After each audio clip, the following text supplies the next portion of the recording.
ਸੁਰਤੀਆਂ ਗੁਰੂ ਚਰਨਾਂ ਵਿੱਚ ਕੇਂਦਰਿਤ ਕਰੀਏ, ਗੁਰ ਉਪਦੇਸ਼ ਨੂੰ ਵਿਚਾਰੀਏ ਸਮਝੀਏ, ਜੀਵਨ ਵਿੱਚ ਲਾਗੂ ਕਰੀਏ ਜੀ। ਸੋ ਅੱਜ ਦਾ ਪਾਵਨ ਪਵਿੱਤਰ ਉਪਦੇਸ਼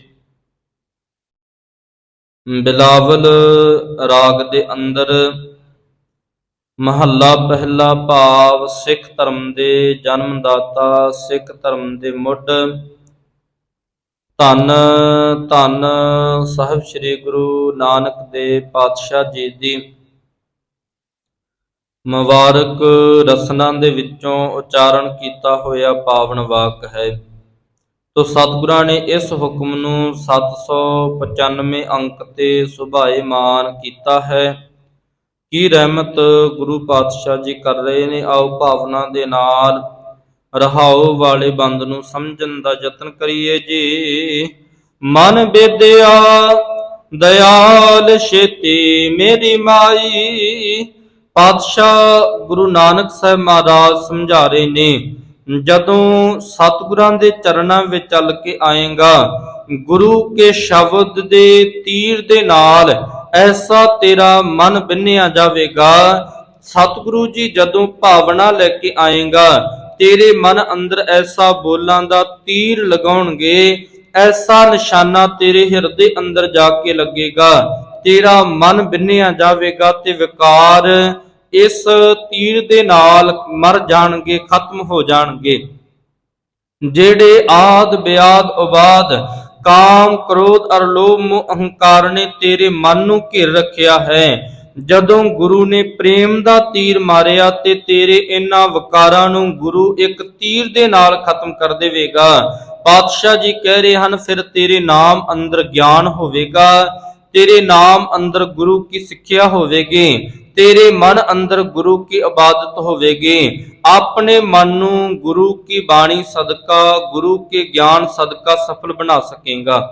ਤੇ ਇਸ ਲਈ ਪਾਤਸ਼ਾਹ ਜੀ ਦਾ ਪ੍ਰੇਮ ਵਾਲਾ ਅਨਿਆਲਾ ਤੀਰ ਜਦੋਂ ਸਾਡੇ ਮਨ ਵਿੱਚ ਲੱਗੇਗਾ, ਪਾਤਸ਼ਾਹ ਜੀ ਅੰਮ੍ਰਿਤ ਬਾਣੀ ਵਿੱਚ ਸਮਝਾ ਰਹੇ ਨੇ, ਮਨ ਬੇਦਿਆ ਦਇਆਲ ਛੇਤੀ ਮੇਰੀ ਮਾਈ। ਜਦੋਂ ਗੁਰੂ ਦਿਆਲਤਾ ਦੇ ਘਰ ਵਿੱਚ ਆਇਆ, ਛੇਤੀ ਤੋਂ ਭਾਵ ਖੁਸ਼ੀ, ਮੇਰੀ ਮਾਈ, ਹੇ ਰੱਬ ਜੀ, ਮੇਰੇ ਮਨ ਅੰਦਰ ਪਿਆਰ ਜਾਗਿਆ। ਗੁਰੂ ਨੇ ਅੰਮ੍ਰਿਤਮਈ ਬੋਲਾਂ ਦਾ ਐਸਾ ਤੀਰ ਮਾਰਿਆ, ਮੇਰੇ ਮਨ ਅੰਦਰ ਚਾਅ, ਖੁਸ਼ੀ, ਖੇੜਾ ਪੈਦਾ ਹੋ ਗਿਆ ਤੇ ਆਪਣੀ ਗੁਰੂ ਮਾਂ ਅਕਾਲ ਪੁਰਖ ਪਰਮਾਤਮਾ ਵਾਹਿਗੁਰੂ ਜੀ ਦੇ ਉਹਨਾਂ ਬੋਲਾਂ ਨੂੰ ਧੰਨ ਗੁਰੂ ਨਾਨਕ ਦੇਵ ਪਾਤਸ਼ਾਹ ਜੀ ਅੰਮ੍ਰਿਤ ਬਾਣੀ ਦੁਆਰਾ ਸਮਝਾ ਰਹੇ ਨੇ। ਕੌਣ ਜਾਣੈ ਪੀੜ ਪਰਾਈ। ਹੇ ਰੱਬ ਜੀ, ਕਿਹੜਾ ਦੂਜੇ ਦੀ ਪੀੜ ਨੂੰ ਜਾਣਦਾ ਹੈ। ਮੇਰੇ ਅੰਦਰ ਰੱਬ ਨੂੰ ਮਿਲਣ ਦੀ ਤਾਂਘ ਪੈਦਾ ਹੋ ਗਈ। ਜੇ ਭਾਗਾਂ ਵਾਲਿਓ ਸੱਟ ਜਿਸ ਦੇ ਵੱਜੀ ਹੋਵੇ, ਉਸ ਦੇ ਦਰਦ ਦਾ ਉਹ ਬੰਦਾ ਹੀ ਉਸ ਦਰਦ ਨੂੰ ਮਹਿਸੂਸ ਕਰ ਸਕਦਾ ਹੈ। ਜੋ ਨਾਲ ਖੜਾ, ਨਾਲ ਆ ਕੇ ਗੁਰਮੁਖੋ ਆਸੇ ਪਾਸੇ ਖੜ ਗਏ, ਉਸ ਦਰਦ ਨੂੰ ਮਹਿਸੂਸ ਫੀਲ ਨਹੀਂ ਕਰ ਸਕਦੇ। ਸਤਿਗੁਰਾਂ ਦੀ ਅੰਮ੍ਰਿਤ ਬਾਣੀ ਕਹਿ ਰਹੀ ਹੈ, ਕੌਣ ਜਾਣੈ ਪੀੜ ਪਰਾਈ। ਪਰਾਈ ਪੀੜ ਨੂੰ ਕੋਈ ਨਹੀਂ ਜਾਣਦਾ। ਅਕਾਲ ਪੁਰਖ ਪਰਮਾਤਮਾ ਵਾਹਿਗੁਰੂ ਜੀ ਤੋਂ ਬਿਨਾ ਗੁਰਮੁਖੋ ਬੰਦੇ ਦੇ ਦੁੱਖ ਨੂੰ ਕੋਈ ਸਮਝਦਾ ਨਹੀਂ।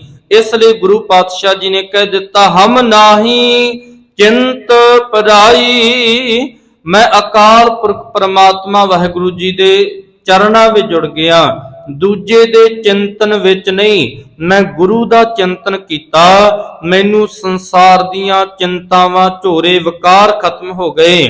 ਦੂਸਰਾ ਕੋਈ ਚਿੰਤਾ ਨਹੀਂ ਕਰਦਾ। ਮੈਂ ਇੱਕ ਦਾਤੇ ਨੂੰ ਤੱਕਿਆ, ਉਹ ਸਾਰਿਆਂ ਦੀ ਚਿੰਤਾ ਕਰਦਾ ਹੈ, ਉਹ ਸਾਰਿਆਂ ਦਾ ਝੋਰਾ ਕਰਦਾ ਹੈ, ਸਾਰਿਆਂ ਨੂੰ ਵਿਕਾਰਾਂ ਤੋਂ ਰੋਕਦਾ ਹੈ। ਭਾਗਾਂ ਵਾਲਿਓ, ਅੱਗੇ ਬੰਦੇ ਤੇ ਡਿਪੈਂਡ ਹੈ, ਬੰਦੇ ਨੇ ਆਪਣੀਆਂ ਆਦਤਾਂ ਛੱਡਣੀਆਂ ਹਨ ਜਾਂ ਨਹੀਂ। ਜੇ ਭਾਗਾਂ ਵਾਲਿਓ ਕਹੀਏ, ਬੰਦਾ ਇੱਕਦਮ ਹੀ ਆਪਣੀਆਂ ਆਦਤਾਂ ਛੱਡ ਦੇਵੇ, ਆਪਣੀ ਮਾੜੀ ਬਿਰਤੀ ਛੱਡ ਦੇਵੇ, ਨਹੀਂ ਛੱਡ ਸਕੇਗਾ। ਇਸ ਲਈ ਸਤਿਗੁਰਾਂ ਦੀ ਅੰਮ੍ਰਿਤ ਬਾਣੀ ਸਾਨੂੰ ਸਮਝਾ ਰਹੀ ਹੈ, ਬੰਦਾ ਆਪਣੀ ਇੱਕ ਇੱਕ ਆਦਤ ਕਰਕੇ ਛੱਡੇ, ਬੰਦਾ ਆਪਣੇ ਸੁਭਾਅ ਨੂੰ ਹੌਲੀ ਹੌਲੀ ਬਦਲੇ। ਇਸ ਲਈ ਬਾਬਾ ਵਾਰਿਸ ਸ਼ਾਹ ਜੀ ਕਹਿ ਰਹੇ ਨੇ, ਵਾਰਿਸ ਸ਼ਾਹ ਆਦਤਾਂ ਜਾਂਦੀਆਂ ਨਾ, ਜੇਕਰ ਛੱਡੀਏ ਥੋੜੀਆਂ ਥੋੜੀਆਂ ਜੀ। ਕਹਿਣ ਲੱਗੇ ਵਾਰਿਸ ਸ਼ਾਹ, ਆਦਤਾਂ ਜਾਂਦੀਆਂ ਨਾ, ਜੇਕਰ ਕੱਟੀਏ ਪੂਰੀਆਂ ਪੂਰੀਆਂ ਜੀ। ਵਾਰਿਸ਼ਾ ਆਦਤਾਂ ਜਾਂਦੀਆਂ ਨੇ, ਜੇਕਰ ਛੱਡੀਏ ਥੋੜੀਆਂ ਥੋੜੀਆਂ ਜੀ। ਜੇ ਥੋੜੀਆਂ ਥੋੜੀਆਂ ਕਰਕੇ ਬੰਦਾ ਆਪਣੀਆਂ ਆਦਤਾਂ ਛੱਡੇਗਾ ਤੇ ਭਾਗਾਂ ਵਾਲਿਓ ਆਪਣੇ ਜੀਵਨ ਵਿੱਚੋਂ ਐਬ ਖਤਮ ਕਰ ਸਕਦਾ ਹੈ। ਜੇ ਬੰਦਾ ਚਾਹੇ ਇੱਕਦਮ ਮੈਂ ਆਪਣੀਆਂ ਆਦਤਾਂ ਛੱਡ ਦੇਵੇ, ਪਾਤਸ਼ਾਹ ਜੀ ਕਹਿ ਰਹੇ ਹਨ ਬੰਦਾ ਭਾਵੇਂ ਛੋਟੇ ਛੋਟੇ ਟੋਟੇ ਕਰਕੇ ਕੱਟਿਆ ਜਾਵੇ, ਪਰ ਬੰਦੇ ਦੇ ਅੰਦਰ ਇਹ ਆਦਤਾਂ ਘਰ ਕਰ ਗਈਆਂ ਨਹੀਂ ਛੱਡ ਸਕਦਾ। ਹੌਲੀ ਹੌਲੀ ਬਦਲਾਵ ਆਵੇਗਾ। ਇਸ ਲਈ ਪਾਤਸ਼ਾਹ ਜੀ ਕਹਿ ਰਹੇ ਹਨ ਆਪਣੇ ਮਨ ਅੰਦਰ ਬਦਲਾਵ ਗੁਰੂ ਕੀ ਬਾਣੀ ਦੁਆਰਾ ਲੈ ਕੇ ਆ। ਆਪਣੇ ਮਨ ਅੰਦਰ ਚੇਂਜ ਗੁਰੂ ਕੀ ਬਾਣੀ ਦੁਆਰਾ ਕਰ। ਆਰੰਭਤਾ ਵਿੱਚ ਪਾਤਸ਼ਾਹ ਜੀ ਕੀ ਰਹਿਮਤ ਵਰਸਾ ਰਹੇ ਹਨ ਜੇ। ਮਨ ਮੰਦਰ ਤਨ ਵੇਸ ਕਲੰਦਰ, ਘਟ ਹੀ ਤੀਰਥ ਨਾਵਾ। ਮੇਰਾ ਮਨ ਅਕਾਲ ਪੁਰਖ ਪਰਮਾਤਮਾ ਵਾਹਿਗੁਰੂ ਜੀ ਦੇ ਦਰ ਦਾ ਭੌਰਾ ਬਣ ਗਿਆ। ਮੇਰਾ ਮਨ ਗੁਰੂ का घर बन गया। मेरे मन अंदर गुरु विराजमान हो गए। तन वेश कलंदर, कलंदर तो भाव इत्थे अर्थ है कि फकीरी पहरावा। कलंदर तो भाव इत्थे फकीरी, कलंदर तो भाव इत्थे निम्रता। कहन लगे मैं अपने तन ते गुरु के नाम वाला फकीरी बाणा पहन लिया। ते पातशाह जी कह रहे हन मेरा मन गुरु के चरणा विच पतीज गया। हुण मैं थां थां ते जाके सीस नहीं निभाउंदा, घट ही तीर्थ नावा। मैं संसार दे तीर्थां ते जाके इशनान नहीं करदा, क्योंकि मेरे अंदर गुरु वस गया है। मैं अपने हिरदे घर अंदरों गुरु के तीर्थ विचों इशनान करदा हां। घट कहंदे ने हिरदा, तीर्थ कहंदे ने। पातशाह जी कहन लगे अपने हिरदे रूपी तीर्थ विचों इशनान करदा हां, क्योंकि हिरदे दी सेजा ते गुरु विराजमान हो गया। मेरा मन मंदिर बन गया। ते भागां वालियो सतगुरां ने मन नूं वेखो कितना पवित्र किया, मन मंदिर है। इसलिए गुरु पातशाह जी कह रहे हैं हरमंदर हर का हाट है। रब जी ने एक हरमंदर ते गुरमुखो अमृतसर दी धरती ते दूसरा हरमंदर इस बंदे दे मन नूं भी किया। हर भाव अकाल पुरख, मंदिर भाव उसदा घर।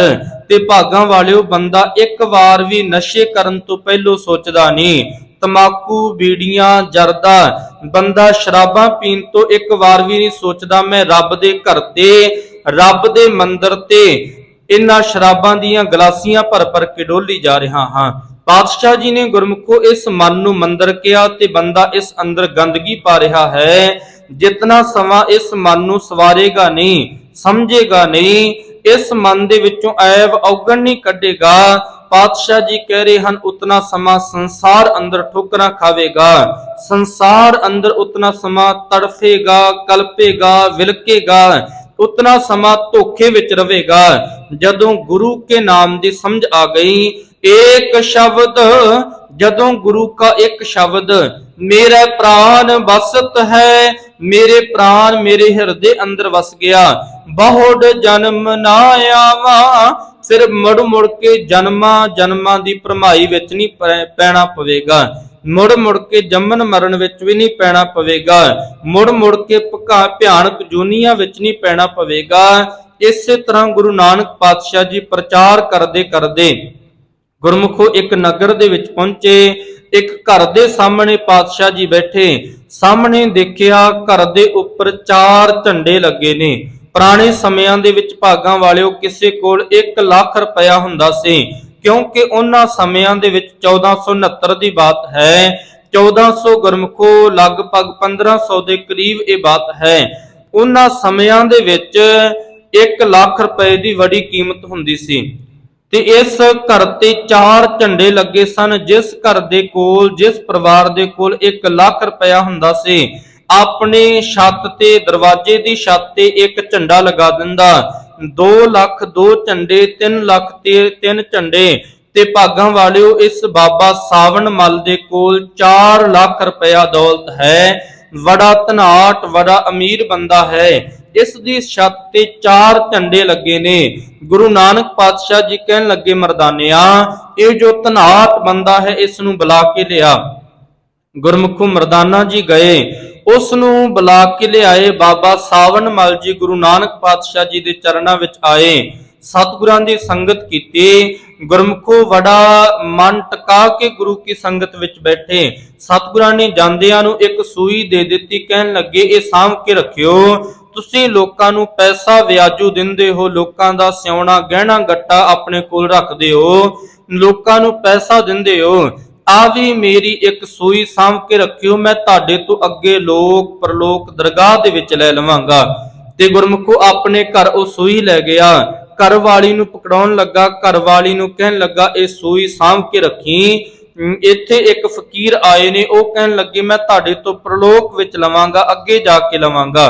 ਘਰ ਵਾਲੀ ਵੀ ਸਤ ਸੰਗਤ ਕਰਦੀ ਹੈ, ਭਾਗਾਂ ਵਾਲਿਓ ਬੜੇ ਧਾਰਮਿਕ ਖਿਆਲਾਂ ਵਾਲੀ ਹੈ। ਉਹ ਕਹਿਣ ਲੱਗੀ ਇਹ ਸਰੀਰ ਇਹ ਤਨ ਵੀ ਨਾਲ ਨਹੀਂ ਜਾਵੇਗਾ, ਤੁਸੀਂ ਕਹਿ ਰਹੇ ਹੋ ਇਹ ਸੂਈ ਨਾਲ ਲੈ ਜਾਓਗੇ। ਫਿਰ ਗੁਰਮੁਖੋ ਉਹ ਸੂਈ ਲੈ ਕੇ ਗੁਰੂ ਨਾਨਕ ਸਾਹਿਬ ਮਹਾਰਾਜ ਜੀ ਦੇ ਚਰਨਾਂ ਵਿੱਚ ਆਇਆ। ਸਤਿਗੁਰੂ ਗੁਰੂ ਨਾਨਕ ਸਾਹਿਬ ਮਹਾਰਾਜ ਰਹਿਮਤਾਂ ਦੇ ਸਾਗਰ, ਸਤਿਗੁਰੂ ਜੀ ਉਸ ਨੂੰ ਸਮਝਾਉਣਾ ਹੀ ਚਾਹੁੰਦੇ ਸਨ।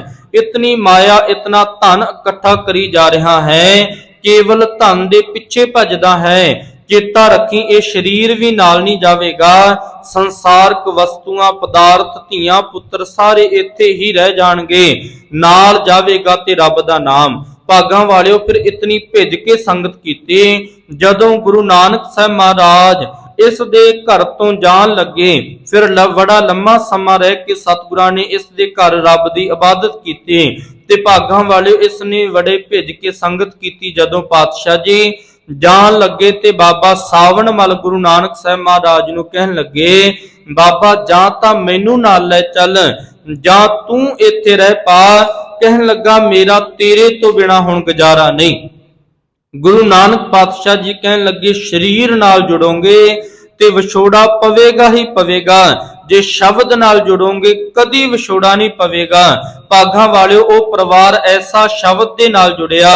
ਬਾਬਾ ਸਾਵਣ ਮਲ ਦਾ ਪੁੱਤਰ ਭਾਈ ਅਰਥਾ, ਭਾਈ ਅਰਥੇ ਦਾ ਪੁੱਤਰ ਭਾਈ ਬਿੰਨਾ, ਭਾਈ ਬਿੰਨੇ ਦਾ ਪੁੱਤਰ ਭਾਈ ਦਾਸਾ, ਭਾਈ ਦਾਸੇ ਦਾ ਪੁੱਤਰ ਗੁਰਮੁਖੋ।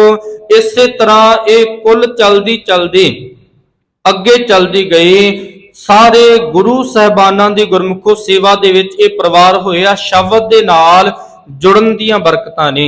ਜੇ ਸ਼ਰੀਰਾਂ ਦੇ ਨਾਲ ਜੁੜੋਗੇ ਭਾਗਾਂ ਵਾਲਿਓ ਵਿਛੋੜਾ ਇੱਕ ਨਾ ਇੱਕ ਦਿਨ ਪਵੇਗਾ।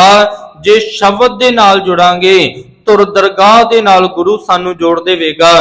ਧੁਰ ਦੇ ਨਾਲ ਜੁੜਿਆ ਹੋਇਆ ਭਾਗਾਂ ਵਾਲਿਓ ਫਿਰ ਇਸੇ ਤਰ੍ਹਾਂ ਬਾਬਾ ਮੱਖਣ ਸ਼ਾਹ ਜੀ ਇਹਨਾਂ ਦੀ ਆਖਰੀ ਕੁੱਲ ਹੋਈ। ਬਾਬਾ ਮੱਖਣ ਸ਼ਾਹ ਜੀ ਨੇ ਗੁਰੂ ਤੇਗ ਬਹਾਦਰ ਪਾਤਸ਼ਾਹ ਜੀ ਨੂੰ ਗੁਰਮੁਖੋ ਹਾਜ਼ਰ ਕੀਤਾ। ਗੁਰੂ ਤੇਗ ਬਹਾਦਰ ਪਾਤਸ਼ਾਹ ਜੀ ਨੂੰ ਚਾਰ ਮੋਹਰਾਂ ਸਾਹਮਣੇ ਰੱਖ ਕੇ ਜਦੋਂ ਪਾਤਸ਼ਾਹ ਜੀ ਨੇ ਕਿਹਾ ਮੋਹਰਾਂ ਤੇ 500 ਦੀ ਗੱਲ ਹੋਈ ਸੀ, ਮੋਹਰਾਂ 500 ਤੋਂ ਬੇਨਤੀ ਕੀਤੀ ਸੀ, ਚਾਰ ਰੱਖ ਕੇ ਤੂੰ ਗੁਰੂ ਨੂੰ ਮਗਰੋਂ ਲਾ ਰਿਹਾ ਹੈ।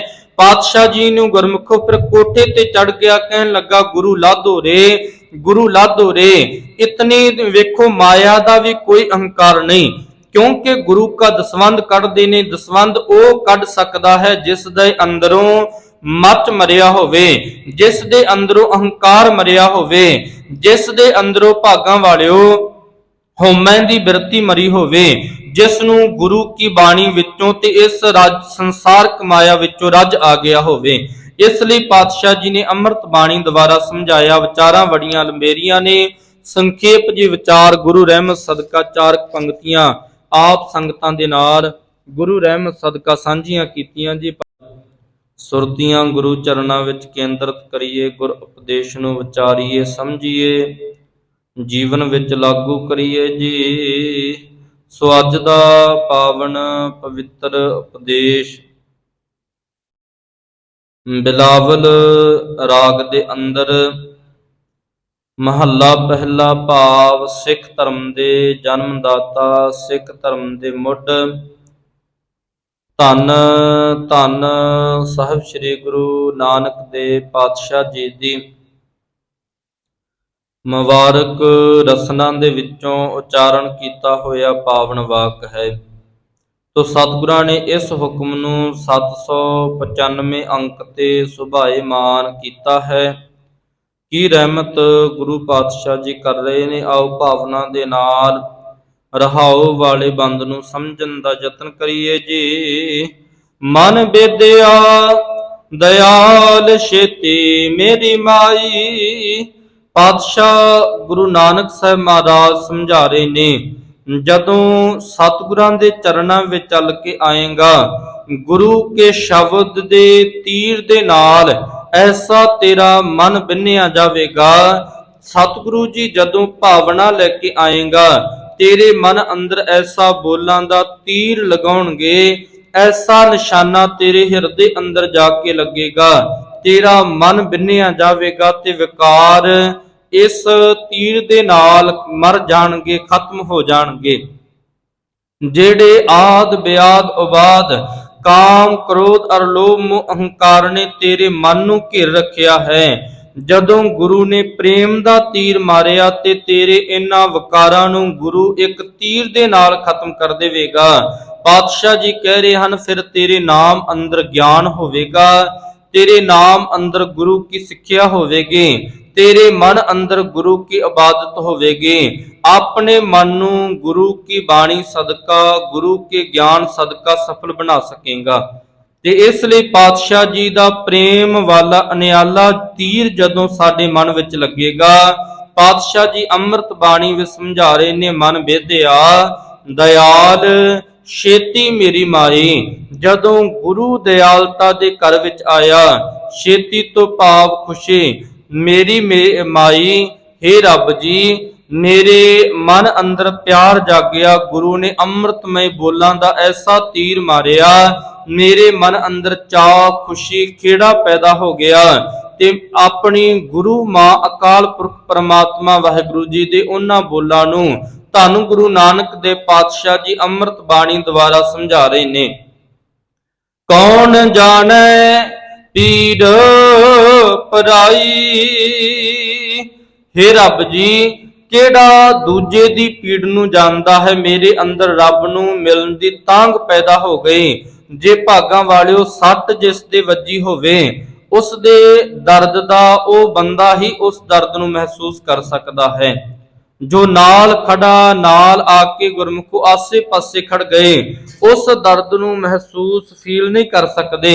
ਸਤਿਗੁਰਾਂ ਦੀ ਅੰਮ੍ਰਿਤ ਬਾਣੀ ਕਹਿ ਰਹੀ ਹੈ, ਕੌਣ ਜਾਣੈ ਪੀੜ ਪਰਾਈ। ਪਰਾਈ ਪੀੜ ਨੂੰ ਕੋਈ ਨਹੀਂ ਜਾਣਦਾ, ਅਕਾਲ ਪੁਰਖ ਪਰਮਾਤਮਾ ਵਾਹਿਗੁਰੂ ਜੀ ਤੋਂ ਬਿਨਾ ਗੁਰਮੁਖੋ ਬੰਦੇ ਦੇ ਦੁੱਖ ਨੂੰ ਕੋਈ ਸਮਝਦਾ ਨਹੀਂ। ਇਸ ਲਈ ਗੁਰੂ ਪਾਤਸ਼ਾਹ ਜੀ ਨੇ ਕਹਿ ਦਿੱਤਾ, ਹਮ ਨਾਹੀ ਚਿੰਤ ਪਰਾਈ। ਮੈਂ ਅਕਾਲ ਪੁਰਖ ਪਰਮਾਤਮਾ ਵਾਹਿਗੁਰੂ ਜੀ ਦੇ ਚਰਨਾਂ ਵਿੱਚ ਜੁੜ ਗਿਆ, ਦੂਜੇ ਦੇ ਚਿੰਤਨ ਵਿੱਚ ਨਹੀਂ। ਮੈਂ ਗੁਰੂ ਦਾ ਚਿੰਤਨ ਕੀਤਾ, ਮੈਨੂੰ ਸੰਸਾਰ ਦੀਆਂ ਚਿੰਤਾਵਾਂ ਝੋਰੇ ਵਿਕਾਰ ਖਤਮ ਹੋ ਗਏ। ਦੂਸਰਾ ਕੋਈ ਚਿੰਤਾ ਨਹੀਂ ਕਰਦਾ। ਮੈਂ ਇੱਕ ਦਾਤੇ ਨੂੰ ਤੱਕਿਆ, ਉਹ ਸਾਰਿਆਂ ਦੀ ਚਿੰਤਾ ਕਰਦਾ ਹੈ, ਉਹ ਸਾਰਿਆਂ ਦਾ ਝੋਰਾ ਕਰਦਾ ਹੈ, ਸਾਰਿਆਂ ਨੂੰ ਵਿਕਾਰਾਂ ਤੋਂ ਰੋਕਦਾ ਹੈ। ਭਾਗਾਂ ਵਾਲਿਓ, ਅੱਗੇ ਬੰਦੇ ਤੇ ਡਿਪੈਂਡ ਹੈ, ਬੰਦੇ ਨੇ ਆਪਣੀਆਂ ਆਦਤਾਂ ਛੱਡਣੀਆਂ ਹਨ ਜਾਂ ਨਹੀਂ। ਜੇ ਭਾਗਾਂ ਵਾਲਿਓ ਕਹੀਏ ਬੰਦਾ ਇੱਕਦਮ ਹੀ ਆਪਣੀਆਂ ਆਦਤਾਂ ਛੱਡ ਦੇਵੇ, ਆਪਣੀ ਮਾੜੀ ਬਿਰਤੀ ਛੱਡ ਦੇਵੇ, ਨਹੀਂ ਛੱਡ ਸਕੇਗਾ। ਇਸ ਲਈ ਸਤਿਗੁਰਾਂ ਦੀ ਅੰਮ੍ਰਿਤ ਬਾਣੀ ਸਾਨੂੰ ਸਮਝਾ ਰਹੀ ਹੈ, ਬੰਦਾ ਆਪਣੀ ਇੱਕ ਇੱਕ ਆਦਤ ਕਰਕੇ ਛੱਡੇ, ਬੰਦਾ ਆਪਣੇ ਸੁਭਾਅ ਨੂੰ ਹੌਲੀ ਹੌਲੀ ਬਦਲੇ। ਇਸ ਲਈ ਬਾਬਾ ਵਾਰਿਸ ਸ਼ਾਹ ਜੀ ਕਹਿ ਰਹੇ ਨੇ, ਵਾਰਿਸ ਸ਼ਾਹ ਆਦਤਾਂ ਜਾਂਦੀਆਂ ਨਾ, ਜੇਕਰ ਛੱਡੀਏ ਥੋੜੀਆਂ ਥੋੜੀਆਂ ਜੀ। ਕਹਿਣ ਲੱਗੇ ਵਾਰਿਸ ਸ਼ਾਹ ਆਦਤਾਂ ਜਾਂਦੀਆਂ ਨਾ, ਜੇਕਰ ਕੱਟੀਏ ਪੂਰੀਆਂ ਪੂਰੀਆਂ ਜੀ। ਵਾਰਿਸ ਸ਼ਾਹ ਆਦਤਾਂ ਜਾਂਦੀਆਂ ਨੇ, ਜੇਕਰ ਛੱਡੀਏ ਥੋੜੀਆਂ ਥੋੜੀਆਂ ਜੀ। ਜੇ ਥੋੜੀਆਂ ਥੋੜੀਆਂ ਕਰਕੇ ਬੰਦਾ ਆਪਣੀਆਂ ਆਦਤਾਂ ਛੱਡੇਗਾ ਤੇ ਭਾਗਾਂ ਵਾਲਿਓ ਆਪਣੇ ਜੀਵਨ ਵਿੱਚੋਂ ਐਬ ਖਤਮ ਕਰ ਸਕਦਾ ਹੈ। ਜੇ ਬੰਦਾ ਚਾਹੇ ਇੱਕਦਮ ਮੈਂ ਆਪਣੀਆਂ ਆਦਤਾਂ ਛੱਡ ਦੇਵੇ, ਪਾਤਸ਼ਾਹ ਜੀ ਕਹਿ ਰਹੇ ਹਨ, ਬੰਦਾ ਭਾਵੇਂ ਛੋਟੇ ਛੋਟੇ ਟੋਟੇ ਕਰਕੇ ਕੱਟਿਆ ਜਾਵੇ, ਪਰ ਬੰਦੇ ਦੇ ਅੰਦਰ ਇਹ ਆਦਤਾਂ ਘਰ ਕਰ ਗਈਆਂ ਨਹੀਂ ਛੱਡ ਸਕਦਾ। ਹੌਲੀ ਹੌਲੀ ਬਦਲਾਵ ਆਵੇਗਾ। ਇਸ ਲਈ ਪਾਤਸ਼ਾਹ ਜੀ ਕਹਿ ਰਹੇ ਹਨ, ਆਪਣੇ ਮਨ ਅੰਦਰ ਬਦਲਾਵ ਗੁਰੂ ਕੀ ਬਾਣੀ ਦੁਆਰਾ ਲੈ ਕੇ ਆ, ਆਪਣੇ ਮਨ ਅੰਦਰ ਚੇਂਜ ਗੁਰੂ ਕੀ ਬਾਣੀ ਦੁਆਰਾ ਕਰ। ਆਰੰਭਤਾ ਵਿੱਚ ਪਾਤਸ਼ਾਹ ਜੀ ਕੀ ਰਹਿਮਤ ਵਰਸਾ ਰਹੇ ਹਨ ਜੇ, ਮਨ ਮੰਦਰ ਤਨ ਵੇਸ ਕਲੰਦਰ, ਘਟ ਹੀ ਤੀਰਥ ਨਾਵਾ। ਮੇਰਾ ਮਨ ਅਕਾਲ ਪੁਰਖ ਪਰਮਾਤਮਾ ਵਾਹਿਗੁਰੂ ਜੀ ਦੇ ਦਰ ਦਾ ਭੌਰਾ ਬਣ ਗਿਆ। ਮੇਰਾ ਮਨ ਗੁਰੂ ਕਾ ਘਰ ਬਣ ਗਿਆ। ਮੇਰੇ ਮਨ ਅੰਦਰ ਗੁਰੂ ਬਿਰਾਜਮਾਨ ਹੋ ਗਏ। ਤਨ ਵੇਸ ਕਲੰਦਰ, ਕਲੰਦਰ ਤੋਂ ਭਾਵ ਇੱਥੇ ਅਰਥ ਹੈ ਕਿ ਫਕੀਰੀ ਪਹਿਰਾਵਾ। ਕਲੰਦਰ ਤੋਂ ਭਾਵ ਇੱਥੇ ਫਕੀਰੀ, ਕਲੰਦਰ ਤੋਂ ਭਾਵ ਇੱਥੇ ਨਿਮਰਤਾ। ਕਹਿਣ ਲੱਗੇ ਮੈਂ ਆਪਣੇ ਤਨ ਤੇ ਗੁਰੂ ਕੇ ਨਾਮ ਵਾਲਾ ਫਕੀਰੀ ਬਾਣਾ ਪਹਿਨ ਲਿਆ। ਤੇ ਪਾਤਸ਼ਾਹ ਜੀ ਕਹਿ ਰਹੇ ਹਨ ਮੇਰਾ ਮਨ ਗੁਰੂ ਕੇ ਚਰਨਾਂ ਵਿੱਚ ਪਤੀਜ ਗਿਆ। ਹੁਣ ਮੈਂ ਥਾਂ ਥਾਂ ਤੇ ਜਾ ਕੇ ਸੀਸ ਨਹੀਂ ਨਿਵਾਉਂਦਾ, ਘੱਟ ਹੀ ਤੀਰਥ ਨਾਵਾਂ।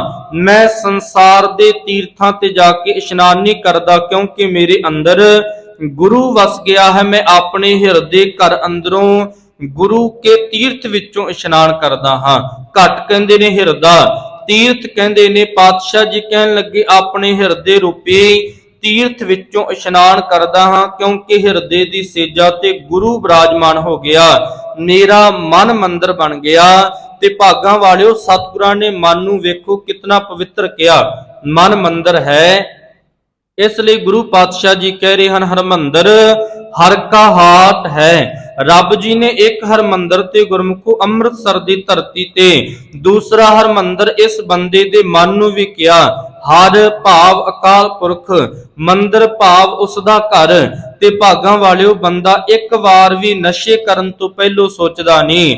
ਤਮਾਕੂ, ਬੀੜੀਆਂ, ਜਰਦਾ, ਬੰਦਾ ਸ਼ਰਾਬਾਂ ਪੀਣ ਤੋਂ ਇੱਕ ਵਾਰ ਵੀ ਨਹੀਂ ਸੋਚਦਾ ਮੈਂ ਰੱਬ ਦੇ ਘਰ ਤੇ, ਰੱਬ ਦੇ ਮੰਦਰ ਤੇ ਇਹਨਾਂ ਸ਼ਰਾਬਾਂ ਦੀਆਂ ਗਲਾਸੀਆਂ ਭਰ ਭਰ ਕੇ ਡੋਲੀ ਜਾ ਰਿਹਾ ਹਾਂ। ਪਾਤਸ਼ਾਹ ਜੀ ਨੇ ਗੁਰਮੁਖੋ ਇਸ ਮਨ ਨੂੰ ਮੰਦਰ ਕਿਹਾ ਤੇ ਬੰਦਾ ਇਸ ਅੰਦਰ ਗੰਦਗੀ ਪਾ ਰਿਹਾ ਹੈ। ਜਿਤਨਾ ਸਮਾਂ ਇਸ ਮਨ ਨੂੰ ਸਵਾਰੇਗਾ ਨਹੀਂ, ਸਮਝੇਗਾ ਨਹੀਂ, ਇਸ ਮਨ ਦੇ ਵਿੱਚੋਂ ਐਬ ਔਗਣ ਨਹੀਂ ਕੱਢੇਗਾ, ਪਾਤਸ਼ਾਹ ਜੀ ਕਹਿ ਰਹੇ ਹਨ ਉਤਨਾ ਸਮਾਂ ਸੰਸਾਰ ਅੰਦਰ ਠੋਕਰਾਂ ਖਾਵੇਗਾ। ਸੰਸਾਰ ਅੰਦਰ ਉਤਨਾ ਸਮਾਂ ਤੜਫੇਗਾ, ਕਲਪੇਗਾ, ਵਿਲਕੇਗਾ, ਉਤਨਾ ਸਮਾਂ ਧੋਖੇ ਵਿੱਚ ਰਵੇਗਾ। ਜਦੋਂ ਗੁਰੂ ਕੇ ਨਾਮ ਦੀ ਸਮਝ ਆ ਗਈ, ਇੱਕ ਸ਼ਬਦ, ਜਦੋਂ ਗੁਰੂ का एक शब्द मेरा प्राण बसत है, मेरे प्राण मेरे हृदय अंदर बस गया। बहुत जन्म ना आवा, फिर मुड़ मुड़ के जन्मां जन्मां दी भरमाई विच नहीं पैना पवेगा। मुड़ मुड़ के जमन मरण विच भी नहीं पैना पवेगा। मुड़ मुड़ के भयानक जूनियां विच नहीं पैना पवेगा। इसे तरह गुरु नानक पातशाह जी प्रचार करदे करदे गुरमुखो एक नगर दे विच पहुंचे। एक घर दे सामने पातशाह जी बैठे। सामने देखिया घर दे उपर 4 झंडे लगे ने। पुराने समयां दे विच भागां वालिओ किसे कोल 1 लाख रुपया हुंदा सी, क्योंकि उन्हां समयां दे विच 1469 दी बात है। 1400 गुरमुखो लगभग 1500 दे करीब ये बात है। उन्हां समयां दे विच 1 लाख रुपए दी बड़ी कीमत हुंदी सी। ਤੇ ਇਸ ਘਰ ਤੇ 4 ਝੰਡੇ ਲੱਗੇ ਸਨ। ਜਿਸ ਘਰ ਦੇ ਕੋਲ, ਜਿਸ ਪਰਿਵਾਰ ਦੇ ਕੋਲ 1 ਲੱਖ ਰੁਪਇਆ ਹੁੰਦਾ ਸੀ, ਆਪਣੇ ਛੱਤ ਤੇ, ਦਰਵਾਜ਼ੇ ਦੀ ਛੱਤ ਤੇ ਇੱਕ ਝੰਡਾ ਲਗਾ ਦਿੰਦਾ। 2 ਲੱਖ 2 ਝੰਡੇ, 3 ਲੱਖ ਤੇ 3 ਝੰਡੇ। ਤੇ ਭਾਗਾਂ ਵਾਲਿਓ, ਇਸ ਬਾਬਾ ਸਾਵਣ ਮਲ ਦੇ ਕੋਲ 4 ਲੱਖ ਰੁਪਇਆ ਦੌਲਤ ਹੈ। ਬੜਾ ਧਨਾਟ, ਬੜਾ ਅਮੀਰ ਬੰਦਾ ਹੈ। इस दी छत ते 4 झंडे लगे ने।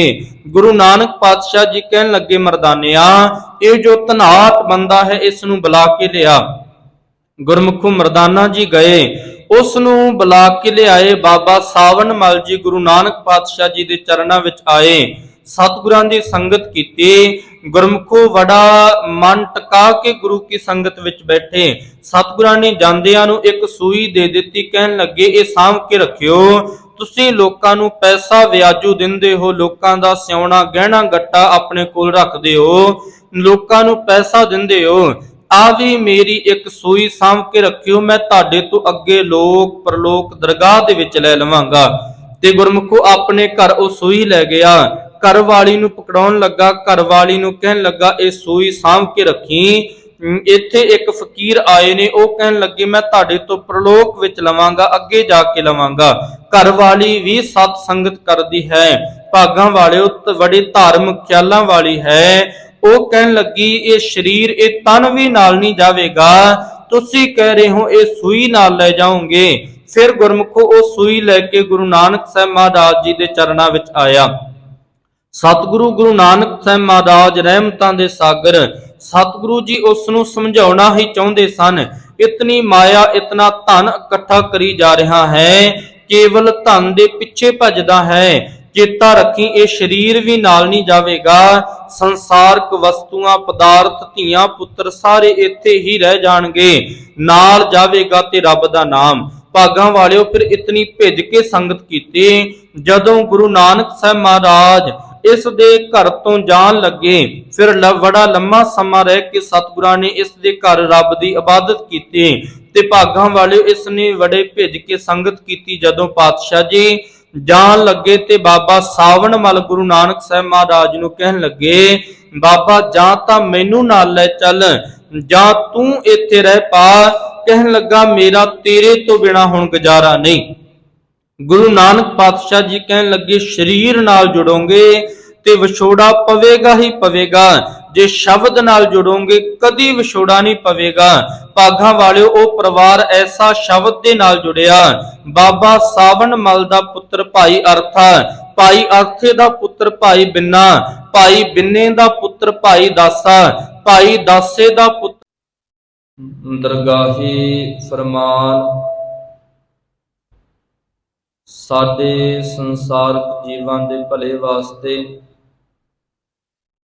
ਪਾਤਸ਼ਾਹ ਜੀ ਨੇ ਬਖਸ਼ਿਸ਼ ਕੀਤਾ ਹੈ।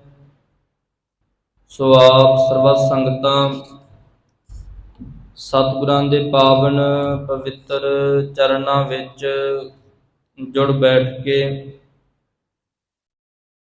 ਗੁਰ ਉਪਦੇਸ਼ ਨੂੰ ਸ਼ਰਵਣ ਕੀਤਾ ਹੈ।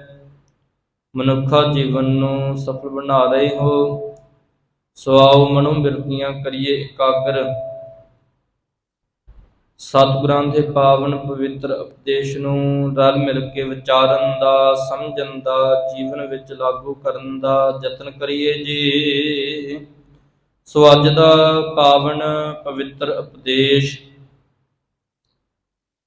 ਸੋਰਠ ਰਾਗ ਦੇ ਅੰਦਰ ਮਹੱਲਾ ਪੰਜਵਾਂ, ਭਾਵ ਪੰਚਮ। ਸ਼ਹਿਨਸ਼ਾਹ ਪੰਚਮ ਗੁਰਦੇਵ ਸ਼ਹੀਦਾਂ ਦੇ ਸਰਤਾਜ ਬਾਣੀ ਕੇ ਰਚਨਹਾਰੇ। ਧੰਨ ਧੰਨ ਸਾਹਿਬ ਸ੍ਰੀ ਗੁਰੂ ਅਰਜਨ ਦੇਵ ਪਾਤਸ਼ਾਹ ਜੀ ਦੀ ਮੁਬਾਰਕ ਰਸਨਾ ਦੇ ਵਿੱਚੋਂ ਉਚਾਰਨ ਕੀਤਾ ਹੋਇਆ ਪਾਵਨ ਵਾਕ ਹੈ। ਤੋ ਸਤਿਗੁਰਾਂ ਨੇ ਇਸ ਹੁਕਮ ਨੂੰ 620 ਅੰਕ ਤੇ ਸੁਭਾਏਮਾਨ ਕੀਤਾ ਹੈ। ਸੋ ਕੀ ਰਹਿਮਤ ਬਖਸ਼ਿਸ਼ ਸਤਿਗੁਰੂ ਜੀ ਕਰ ਰਹੇ ਨੇ। ਆਓ ਰਹਾਓ ਵਾਲੇ ਬੰਦ ਤੋਂ ਸਮਝਣ ਦਾ ਯਤਨ ਕਰੀਏ ਜੀ। ਹੋਏ ਰਾਜੇ RAM ਕੇ ਰਖਵਾਲੇ, ਪਾਤਸ਼ਾਹ ਜੀ ਅੰਮ੍ਰਿਤ ਬਾਣੀ ਦੁਆਰਾ ਸਮਝਾ ਰਹੇ ਨੇ। ਐ ਦੁਨੀਆ ਦੇ ਲੋਗੋ, ਜਿਸ ਮਨੁੱਖ ਨੇ ਕਰਤੇ ਦਾ ਸਿਮਰਨ ਕੀਤਾ, ਕਰਤੇ ਦੀ ਬੰਦਗੀ ਦੇ ਵਿੱਚ ਜੁੜਿਆ, ਅਕਾਲ ਪੁਰਖ ਜੀ ਦੀ ਇਬਾਦਤ ਵਿੱਚ ਜੁੜਿਆ, ਤੇ ਉਸ ਕਰਤੇ ਨੇ ਉਸ ਬੰਦੇ ਦੇ ਜੀਵਨ ਦੀ ਰਖਵਾਲੀ ਕੀਤੀ। ਕਿਉਂਕਿ ਗੁਰਮੁਖੋ, ਜਿਹੜਾ ਜਪੇਗਾ, ਜਿਹੜਾ ਗੁਰੂ ਕੀ ਸ਼ਰਨ ਵਿੱਚ ਆਏਗਾ, ਪ੍ਰਭ ਕੀ ਸ਼ਰਨ ਸਗਲ ਭੈ ਲਾਤੇ, ਗੁਰੂ ਕੇ ਚਰਨਾਂ ਵਿੱਚ ਆ ਕੇ ਸਾਰੇ ਦੁੱਖ ਲੱਥ ਜਾਂਦੇ ਨੇ, ਸਾਰੇ ਡਰ ਖਤਮ ਹੋ ਜਾਂਦੇ ਨੇ। ਦੁੱਖ ਬਿਨਸੇ ਸੁਖ ਪਾਇਆ, ਦੁੱਖ ਖਤਮ ਹੋ ਜਾਂਦੇ ਨੇ, ਸੁਖ ਬੰਦੇ ਦੀ ਝੋਲੀ ਵਿੱਚ ਆ ਜਾਂਦੇ ਨੇ। ਗੁਰਮੁਖੋ, ਇਹ ਭਾਵਨਾ ਦੇ ਨਾਲ, ਜਦੋਂ ਪਿਆਰ ਦੇ ਨਾਲ ਗੁਰੂ ਕੇ ਚਰਨਾਂ ਵਿੱਚ ਚੱਲ ਕੇ ਆਵਾਂਗੇ, ਭਾਵਨਾ ਦੇ ਨਾਲ ਗੁਰੂ ਕੀ ਬਾਣੀ ਨੂੰ ਸੁਣਾਂਗੇ, ਭਾਵਨਾ ਦੇ ਨਾਲ ਗੁਰੂ ਕੀ ਬਾਣੀ ਹਿਰਦੇ ਅੰਦਰ ਟਿਕਾਵਾਂਗੇ। ਪਾਤਸ਼ਾਹ ਜੀ ਕਹਿਣ ਲੱਗੇ, ਸਿੱਖਾ ਪਿਆਰ ਦੇ ਨਾਲ ਗੁਰੂ ਕੇ ਚਰਨਾਂ ਵਿੱਚ ਚੱਲ ਕੇ ਆ ਜਾ। ਤੈਨੂੰ ਗੁਰੂ ਤੋਂ ਕੁਝ ਵੀ ਮੰਗਣ ਦੀ ਲੋੜ ਨਹੀਂ, ਗੁਰੂ ਆਪ ਜਾਣਦਾ ਹੈ। ਗੁਰੂ ਤੇਰੇ ਮਨ ਰੂਪੀ ਬਰਤਨ ਦੇ ਵਿੱਚ ਭਾਵਨਾ ਵੇਖਦਾ ਹੈ। ਗੁਰੂ ਤੇਰੇ ਮਨ ਰੂਪੀ ਬਰਤਨ ਦੇ ਵਿੱਚ ਪਿਆਰ ਦੇਖਦਾ ਹੈ ਕਿਤਨਾ ਕੁ ਹੈ। ਗੁਰੂ ਮਨ ਰੂਪੀ ਬਰਤਨ ਦੇ ਵਿੱਚ ਇਹ ਦੇਖਦਾ ਹੈ ਲੈ ਕੇ ਕੀ ਆਇਆ ਹੈ। ਇਸ ਲਈ ਭਾਗਾਂ ਵਾਲਿਓ, ਭਾਵੇਂ ਬੋਲ ਕੇ ਕਿੰਨੀਆਂ ਮਰਜ਼ੀ ਵੱਡੀਆਂ ਲਿਸਟਾਂ ਗੁਰੂ ਕੇ ਚਰਨਾਂ ਵਿੱਚ ਰੱਖੀ ਜਾਈਏ, ਪਾਤਸ਼ਾਹ ਜੀ ਕਹਿ ਰਹੇ ਹਨ, ਚੇਤਾ ਰੱਖੀ ਸੱਜਣਾ, ਜਿਤਨਾ ਚਿਰ ਭਾਵਨਾ ਨਹੀਂ, ਜਿਤਨਾ ਚਿਰ ਪਿਆਰ ਨਹੀਂ। ਦੁਨੀਆ ਦੇ ਲੋਕ ਕਹਿੰਦੇ ਨੇ ਗੁਰੂ ਕੇ ਦਰ ਤੇ ਦੇਰ ਹੈ ਅੰਧੇਰ ਨਹੀਂ। ਪਾਤਸ਼ਾਹ ਜੀ ਦੇ ਚਰਨਾਂ ਦੇ ਵਿੱਚ ਭਾਗਾਂ ਵਾਲਿਓ ਚੇਤਾ ਰੱਖਿਓ, ਜੇ ਪਿਆਰ ਵਾਲਿਆਂ ਨੇ ਸਿਮਰਿਆ, ਭਾਵਨਾ ਵਾਲਿਆਂ ਨੇ ਸਿਮਰਿਆ ਤੇ ਦੇਰ ਵੀ ਨਹੀਂ ਲੱਗਦੀ, ਸਮਾਂ ਵੀ ਨਹੀਂ ਲੱਗਦਾ। ਇਸੇ ਤਰ੍ਹਾਂ ਛੇਵੇਂ ਗੁਰਦੇਵ ਸਾਹਿਬ ਸ੍ਰੀ ਗੁਰੂ ਹਰਗੋਬਿੰਦ ਸਾਹਿਬ ਪਾਤਸ਼ਾਹ ਜੀ ਦੇ ਚਰਨਾਂ ਦੇ ਵਿੱਚ ਪੰਡਤ ਕਥਾ ਕਰਨ ਵਾਸਤੇ ਸਤਿਗੁਰਾਂ ਨੂੰ ਕਹਿਣ ਲੱਗਾ, ਪਿਛਲੇ ਦਿਨੀ ਵੀ ਇਸ ਇਤਿਹਾਸ ਨੂੰ ਆਪਾਂ ਵਿਚਾਰਿਆ ਸੀ। ਪੰਡਤ ਕਹਿਣ ਲੱਗਾ, ਮਹਾਰਾਜ ਕੁਝ ਦਿਨ ਮੈਂ ਦਰਬਾਰ ਦੇ ਵਿੱਚ ਕਥਾ ਕਰਨੀ ਹੈ। ਮਹਾਰਾਜ ਕਹਿਣ ਲੱਗੇ, ਕਰੋ। ਤੇ ਗੁਰਮੁਖੋ ਕਥਾ ਉਸਨੇ ਆਪਣੀ ਆਰੰਭ ਕੀਤੀ। ਜਦ ਕਥਾ ਦੀ ਸਮਾਪਤੀ ਹੋਈ, ਅੰਤਲਾ ਦਿਨ ਆਇਆ ਤੇ ਗੁਰਮੁਖੋ ਅੰਤਲੇ ਦਿਨ ਦੇ ਵਿੱਚ ਉਹ ਕਹਿਣ ਲੱਗਾ ਕਿ ਆਤਮਾ ਨੂੰ ਜਾਂਦਿਆਂ ਜਾਂਦਿਆਂ ਰੱਬ ਤੱਕ ਪਹੁੰਚਦਿਆਂ ਕਈ ਸਾਲ ਲੱਗ ਜਾਂਦੇ ਨੇ। ਤੇ ਗੁਰਮੁਖੋ ਗੁਰੂ ਕਾ ਸਿੱਖ ਇੱਕ ਉੱਠਿਆ, ਉਹ ਕਹਿਣ ਲੱਗਾ, ਮਹਾਰਾਜ ਇਹ ਕਹਿੰਦਾ ਹੈ ਕਈ ਸਾਲ ਲੱਗ ਜਾਂਦੇ ਨੇ। ਤੇ ਮਹਾਰਾਜ ਨੂੰ ਕਹਿਣ ਲੱਗਾ, ਮੈਂ ਤੇ ਕੁਝ ਘੰਟਿਆਂ ਵਿੱਚ ਪਹੁੰਚ ਸਕਦਾ ਹਾਂ। ਤੀਜਾ ਕਹਿਣ ਲੱਗਾ, ਤੀਜਾ ਇੱਕ ਹੋਰ ਉੱਠਿਆ, ਦੂਜਾ ਕਹਿਣ ਲੱਗਾ, ਮਹਾਰਾਜ ਇਹ ਕੁਝ ਘੰਟੇ ਕਹਿੰਦਾ ਹੈ, ਮੈਂ ਤੇ ਕੁਝ ਮਿੰਟਾਂ ਵਿੱਚ ਪਹੁੰਚ ਸਕਦਾ ਹਾਂ। ਤੇ ਗੁਰਮੁਖੋ ਉਸ ਤੋਂ ਅਗਲਾ ਸਿੱਖ ਉੱਠਿਆ, ਉਹ ਕਹਿਣ ਲੱਗਾ, ਮਹਾਰਾਜ ਕੁਝ ਮਿੰਟਾਂ ਦੀ ਗੱਲ ਕੀ, ਮੈਂ ਤੇ 1 ਮਿੰਟ ਵਿੱਚ ਪਹੁੰਚ ਸਕਦਾ ਹਾਂ। ਚੌਥਾ ਉੱਠਿਆ, ਚੌਥਾ ਕਹਿਣ ਲੱਗਿਆ, ਮਹਾਰਾਜ ਤੁਹਾਡੀ ਕਿਰਪਾ ਹੋ ਜਾਵੇ, ਮੈਂ ਤੇ 1 ਛਿਨ ਵਿੱਚ ਪਹੁੰਚ ਸਕਦਾ ਹਾਂ। ਤੇ ਗੁਰਮੁਖੋ ਭਾਈ ਗੁਰਦਾਸ ਜੀ ਨੂੰ ਸਤਿਗੁਰਾਂ ਨੇ ਇਸ਼ਾਰਾ ਕੀਤਾ, ਕਹਿਣ ਲੱਗੇ, ਤੁਸੀਂ ਦੱਸੋ। ਉਹ ਪੰਡਤ ਕਹਿਣ ਲੱਗਾ, ਮਹਾਰਾਜ ਮੈਂ ਤੁਹਾਡੇ ਚਰਨਾਂ ਵਿੱਚ ਕਥਾ ਕੀਤੀ, ਇਹ ਕਥਾ ਦੇ ਉੱਤੇ ਕਿੰਤੂ ਪ੍ਰੰਤੂ ਕਰ ਰਹੇ ਨੇ। ਤੇ ਗੁਰਮੁਖੋ ਸਤਿਗੁਰਾਂ ਨੇ ਭਾਈ ਗੁਰਦਾਸ ਨੂੰ ਕਿਹਾ, ਭਾਈ ਗੁਰਦਾਸ ਜੀ ਤੁਸੀਂ ਇਸ ਦਾ ਨਿਵਾਰਨ ਕਰੋ, ਤੁਸੀਂ ਦੱਸੋ। ਭਾਈ ਗੁਰਦਾਸ ਜੀ ਨੇ ਹੱਥ ਜੋੜੇ, ਸਤਿਗੁਰਾਂ ਦੇ ਚਰਨਾਂ ਦੇ ਵਿੱਚ ਖੜ ਕੇ ਕਹਿਣ ਲੱਗੇ, ਮਹਾਰਾਜ ਜੋ ਚੌਥੇ ਸਿੱਖ ਨੇ ਕਿਹਾ ਹੈ ਮੈਂ ਮਿੰਟਾਂ ਵਿੱਚ 1 ਮਿੰਟ ਵਿੱਚ ਪਹੁੰਚ ਸਕਦਾ ਹਾਂ, ਤੇ ਚੌਥੇ ਨੇ ਕਿਹਾ ਹੈ 1 ਛਿਨ ਵਿੱਚ ਪਹੁੰਚ ਸਕਦਾ ਹਾਂ। ਮਹਾਰਾਜ ਤੁਹਾਡੀ ਕਿਰਪਾ ਹੋ ਜਾਵੇ ਤੇ ਰੱਬ ਦੇ ਨਾਲ ਮਿਲਾਪ ਹੁੰਦਿਆਂ 1 ਛਿਨ ਵੀ ਨਹੀਂ ਲੱਗਦਾ। ਇਸ ਲਈ ਭਾਗਾਂ ਵਾਲਿਓ, ਜਦੋਂ ਗੁਰੂ ਕੇ ਚਰਨਾਂ ਵਿੱਚ ਭਾਵਨਾ ਦੇ ਨਾਲ ਆਵਾਂਗੇ, ਭਾਵਨਾ ਦੇ ਨਾਲ ਗੁਰੂ ਦਾਤਾਂ ਦੇਣ ਲੱਗਿਆ 1 ਛਿਨ ਵੀ ਨਹੀਂ ਲਾਉਂਦਾ। ਗੁਰੂ ਕੇ ਦਰ ਤੇ ਗੁਰਮੁਖੋ ਫਿਰ ਦੇਰ ਵੀ ਨਹੀਂ। ਦੇਰ ਤਾਂ ਲੱਗਦੀ ਹੈ ਕਿਉਂਕਿ ਸਾਡਾ ਮਨ ਤਿਆਰ ਨਹੀਂ, ਦੇਰ ਤਾਂ ਲੱਗਦੀ ਹੈ ਕਿਉਂਕਿ ਸਾਨੂੰ ਮੰਗਣਾ ਨਹੀਂ ਆਇਆ, ਦੇਰ ਤਾਂ ਲੱਗਦੀ ਹੈ ਕਿਉਂਕਿ ਗੁਰੂ ਦੀ ਬਾਣੀ ਦੀ ਸਮਝ ਅਸੀਂ ਨਹੀਂ ਲਈ, ਗੁਰੂ ਕੀ ਸਿਫਤੋ ਸਲਾਹ ਅਸੀਂ ਕੀਤੀ ਨਹੀਂ, ਗੁਰੂ ਕੀ ਵਿਚਾਰਧਾਰਾ ਵਿੱਚ ਅਸੀਂ ਆਏ ਨਹੀਂ, ਗੁਰੂ ਕੀ ਬੰਦਗੀ ਦੇ ਵਿੱਚ ਅਸੀਂ ਪਰਚੇ ਨਹੀਂ, ਗੁਰੂ ਕੀ ਬਾਣੀ ਨੂੰ ਸਮਝਿਆ ਨਹੀਂ, ਜੀਵਨ ਵਿੱਚ ਲਾਗੂ ਨਹੀਂ ਕੀਤਾ। ਕੇਵਲ ਤੇ ਕੇਵਲ ਅਸੀਂ ਗੁਰੂ ਚਰਨਾਂ ਵਿੱਚ ਆਏ, ਮੱਥਾ ਟੇਕਿਆ, ਪਰਿਕਰਮਾ ਕੀਤੀਆਂ, ਪ੍ਰਸ਼ਾਦ ਲਿਆ, ਚਲੇ ਗਏ। ਪਰ ਪਾਤਸ਼ਾਹ ਜੀ ਕਹਿ ਰਹੇ ਹਨ, ਸਿੱਖਾ ਜਿਤਨਾ ਸਮਾਂ ਗੁਰੂ ਦੀ ਬਾਣੀ ਨੂੰ ਸੁਣ ਕੇ ਜੀਵਨ ਵਿੱਚ ਲਾਗੂ ਨਹੀਂ ਕਰੇਗਾ, ਕਿਉਂਕਿ ਗੁਰੂ ਕੀ ਬਾਣੀ ਦਾ ਇੱਕ ਇੱਕ ਬੋਲ ਬੜਾ ਕੀਮਤੀ ਹੈ। ਸੰਸਾਰ ਦੇ ਹੀਰੇ ਜਵਾਹਰਾਤਾਂ ਤੋਂ ਵੀ ਭਾਗਾਂ ਵਾਲਿਓ ਬੜਾ ਕਿਤੇ ਕੀਮਤੀ ਹੈ। ਇਸ ਲਈ ਗੁਰੂ ਤੇਗ ਬਹਾਦਰ ਪਾਤਸ਼ਾਹ ਜੀ ਕਹਿ ਰਹੇ ਹਨ, ਗੁਰਮਤਿ ਸੁਣ। ਗੁਰਮਤਿ ਤੋਂ ਭਾਵ ਗੁਰੂ ਦੇ ਮੁਖ ਦੇ ਵਿੱਚੋਂ ਨਿਕਲੇ ਹੋਏ ਬਚਨ। ਗੁਰੂ ਨਾਨਕ ਦੀ ਵਿਚਾਰਧਾਰਾ ਨੂੰ ਬੰਦੇ ਨੇ ਸੁਣਿਆ। ਗੁਰਮਤਿ ਸੁਣ ਕਛ ਗਿਆਨ ਨਾ ਉਪਜਿਓ। ਸੁਣਿਆ ਜ਼ਰੂਰ ਪਰ ਜੀਵਨ ਵਿੱਚ ਤਬਦੀਲੀ ਨਹੀਂ ਕੀਤੀ, ਜੀਵਨ ਵਿੱਚ ਬਦਲਾਵ ਨਹੀਂ ਆਇਆ। ਗੁਰਮਤਿ ਸੁਣ ਕਛ ਗਿਆਨ ਨਾ ਉਪਜਿਓ। ਉਹ ਬੰਦਾ ਮਹਾਰਾਜ ਫਿਰ ਕਿਵੇਂ ਦਾ ਹੈ? ਮਹਾਰਾਜ ਕਹਿਣ ਲੱਗੇ, ਪਸ ਜਿਉ ਉਦਰ ਭਰੋ, ਉਹ ਇਸ ਤਰ੍ਹਾਂ ਹੈ। ਉਹ ਪਸ਼ੂ ਦੇ ਬਰਾਬਰ ਸਤਿਗੁਰਾਂ ਨੇ ਕੰਪੈਰੀਜ਼ਨ ਕਰ ਦਿੱਤਾ। ਕਹਿਣ ਲੱਗੇ, ਜੋ ਸੁਣ ਕੇ ਜੀਵਨ ਵਿੱਚ ਲਾਗੂ ਨਹੀਂ ਕੀਤਾ, ਸੁਣ ਕੇ ਜੀਵਨ ਵਿੱਚ ਤਬਦੀਲੀ ਨਹੀਂ ਕੀਤੀ, ਬੰਦੇ ਨੇ ਸੁਣਿਆ ਤੇ ਕੇਵਲ ਗੁਰੂ ਕੇ ਦਰ ਤੇ ਹੀ ਛੱਡ ਗਿਆ, ਮਨ ਵਿੱਚ ਨਹੀਂ ਲੈ ਕੇ ਗਿਆ। ਤੇ ਪਾਤਸ਼ਾਹ ਜੀ ਕਹਿਣ ਲੱਗੇ, ਉਹ ਪਸ਼ੂਆਂ ਦੇ ਬਰਾਬਰ ਹੈ, ਕਿਉਂਕਿ ਪੇਟ ਭਰਿਓ ਪਸ਼ੂਆ ਜਿਉ ਸੋਇਓ। ਪਸ਼ੂ ਨੂੰ ਗੁਰਮੁਖੋ ਹੋਰ ਕੋਈ ਫਿਕਰ ਨਹੀਂ, ਪਸ਼ੂ ਨੇ ਪੇਟ ਭਰਿਆ ਸੌਂ ਗਿਆ, ਮਲ ਮੂਤਰ ਕੀਤਾ, ਫਿਰ ਪੇਟ ਭਰਿਆ ਸੌਂ ਗਿਆ। ਤੇ ਸਤਿਗੁਰੂ ਜੀ ਕਹਿਣ ਲੱਗੇ, ਬੰਦੇ ਦੇ ਹਾਲਾਤ ਵੀ ਇਸੇ ਤਰ੍ਹਾਂ ਨੇ। ਬੰਦੇ ਨੇ ਆਪਣਾ ਜੀਵਨ ਗੁਰਮੁਖੋ ਕੇਵਲ ਖਾਣ ਪੀਣ ਹੰਡਾਉਣ ਦੇ ਵਿੱਚ ਲਗਾ ਦਿੱਤਾ, ਰੱਬ ਜੀ ਦੀ ਇਬਾਦਤ ਕੀਤੀ ਨਹੀਂ, ਉਸ ਨੂੰ ਸਿਮਰਿਆ ਨਹੀਂ। ਤੇ ਭਾਗਾਂ ਵਾਲਿਓ, ਜਿਸ ਨੇ ਸਿਮਰਿਆ ਗੁਰੂ ਉਸ ਦੇ ਜੀਵਨ ਦੀ ਰਾਖੀ ਕਰਦਾ ਹੈ ਜੀ। ਸੂਖ ਸਹਿਜ ਆਨੰਦ ਗੁਣ ਗਾਵੋ, ਜਿਸ ਨੇ ਗੁਰੂ ਦੇ ਗੁਣਾਂ ਨੂੰ ਗਾਇਆ। ਪਾਤਸ਼ਾਹ ਜੀ ਕਹਿ ਰਹੇ ਹਨ, ਸੂਖ ਭਾਵ ਜੀਵਨ ਵਿੱਚ ਸੁਖ ਆ ਜਾਂਦੇ ਨੇ। ਸਹਿਜ ਉਹ ਅਵਸਥਾ ਆ ਜਾਂਦੀ ਹੈ ਅਡੋਲਤਾ ਵਾਲੀ, ਜਿਸ ਵਿੱਚ ਬੰਦੇ ਦਾ ਪਿਆਰ ਦੁਨੀਆ ਨਾਲੋਂ ਟੁੱਟ ਕੇ ਰੱਬ ਦੇ ਨਾਲ ਪੈ ਜਾਂਦਾ ਹੈ। ਦੁਨੀਆ ਦੇ ਪਦਾਰਥਾਂ ਦੇ ਮਗਰ ਨਹੀਂ ਭਜਦਾ। ਆਨੰਦ ਦੀ ਅਵਸਥਾ ਵਿੱਚ ਆ ਜਾਂਦਾ ਹੈ, ਭਾਵ ਅੰਦਰ ਦਾ ਵਿਕਾਸ, ਅੰਦਰ ਦਾ ਖੇੜਾ ਬਣ ਜਾਂਦਾ ਹੈ, ਅੰਦਰ ਡਿਵੈਲਪ ਹੋ ਜਾਂਦਾ ਹੈ। ਮਨ ਤਨ ਦੇਹ ਸੁਖਾਲੀ, ਗੁਰੂ ਨੇ ਮਨ ਅਤੇ ਤਨ ਤੇਰੀ ਦੇਹੀ ਸੁਖਾਲੀ ਕਰ ਦਿੱਤੇ, ਤੇਰਾ ਅੰਦਰ ਮਨੂਆ ਸੁਖਾਲਾ ਕਰ ਦਿੱਤਾ। ਇਸ ਲਈ ਭਾਗਾਂ ਵਾਲਿਓ, ਗੁਰੂ ਪਾਤਸ਼ਾਹ ਜੀ ਨੇ ਰਹਾਉ ਵਾਲੇ ਬੰਦ ਵਿੱਚ ਬੜੀ ਰਹਿਮਤ ਬਖਸ਼ਿਸ਼ ਕੀਤੀ। ਦੁਰਤ ਗਵਾਇਆ ਹਰਿ ਪ੍ਰਭ ਆਪੇ, ਸਭ ਸੰਸਾਰ ਉਬਾਰਿਆ। ਗੁਰੂ ਨੇ ਦੁਬਦਾ ਵਾਲੀ ਦੁਰਤ ਤੋਂ ਭਾਵ ਪਾਪ, ਦੁਰਤ ਤੋਂ ਭਾਵ ਵਿਕਾਰ, ਦੁਰਤ ਤੋਂ ਭਾਵ ਦੋ ਚਿੱਤੀ ਬੰਦੇ ਦੀ ਖਤਮ ਕਰ ਦਿੱਤੇ। ਦੁਰਤ ਗਵਾਇਆ ਹਰ ਪ੍ਰਭ ਆਪੇ, ਸਭ ਸੰਸਾਰ ਉਬਾਰਿਆ। ਜਦੋਂ ਗੁਰੂ ਨੂੰ ਧਿਆਏਗਾ ਫਿਰ ਜ਼ਿੰਮੇਵਾਰੀ ਗੁਰੂ ਦੀ ਬਣ ਜਾਂਦੀ ਹੈ। ਗੁਰੂ ਤੇਰਾ ਜੀਵਨ ਸਵਾਰ ਦਿੰਦਾ ਹੈ, ਆਉਣ ਵਾਲਾ ਸਮਾਂ ਸਵਾਰ ਦਿੰਦਾ ਹੈ। ਗੁਰੂ ਇਤਨਾ ਸਮਰੱਥ ਹੈ, ਜਿਹੜਾ ਗੁਰੂ ਕੇ ਚਰਨਾਂ ਵਿੱਚ ਆਇਆ, ਗੁਰੂ ਨੇ ਇਸ ਸੰਸਾਰ ਸਮੁੰਦਰ ਦੇ ਵਿੱਚੋਂ ਉਸ ਨੂੰ ਉਬਾਰ ਦਿੱਤਾ, ਭਾਵ ਪਾਰ ਲਾ ਦਿੱਤਾ ਹੈ ਜੀ। ਪਾਰ ਬ੍ਰਹਮ ਪ੍ਰਭ ਕਿਰਪਾ ਧਾਰੀ, ਆਪਣਾ ਬਿਰਦ ਸਮਾਰਿਆ। ਜਦੋਂ ਪਾਰ ਬ੍ਰਹਮ ਪਰਮਾਤਮਾ ਵਾਹਿਗੁਰੂ ਜੀ ਨੇ ਕਿਰਪਾ ਧਾਰੀ, ਕਿਰਪਾ ਕੀਤੀ, ਜਿਹੜਾ ਗੁਰੂ ਕੇ ਚਰਨਾਂ ਵਿੱਚ ਚੱਲ ਕੇ ਆਇਆ, ਗੁਰੂ ਨੇ ਰਹਿਮਤ ਦੀ ਬਖਸ਼ਿਸ਼ ਦੀ ਕਿਰਪਾ ਦੇ ਨਾਲ ਉਸ ਦਾ ਜੀਵਨ ਸਫਲ ਕਰ ਦਿੱਤਾ।